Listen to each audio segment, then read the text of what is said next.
ఈ ఏడాది summer season కాస్త ఎర్లీగానే వచ్చిందని చెప్పాలి. ఎందుకంటే ఫిబ్రవరి చివరి వారంలోనే మాడు పగిలే ఎండలు కనిపించాయి. ఇదిలా ఉండగా తాజాగా భారత వాతావరణ శాఖ జారీ చేసిన హెచ్చరికలు జనాలను మరింత భయపెట్టేలా ఉన్నాయి. రాబోయే రోజుల్లో ఉదయం 9 గంటలకే ఉష్ణోగ్రతలు 30 డిగ్రీలు దాటనున్నట్టు తెలిపింది.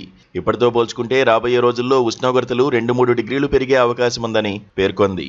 నేడు, రేపు, ఎల్లుండి వేడిగాలుల పరిస్థితులు ఆకాశం నుండి నిప్పులు కురుస్తున్నట్లు అనిపిస్తుందని వాతావరణ శాఖ పేర్కొంది. ఇక మార్చి 3వ వారం నుంచి ఎండలు మరింత పెరుగుతాయని, పగటిపూట ఉష్ణోగ్రతలు పెరగడంతో ప్రజలు అసౌకర్యానికి గురవుతారని ఐఎండీ వెల్లడించింది. కాబట్టి జనాలు అప్రమత్తంగా ఉండాలని సూచిస్తోంది.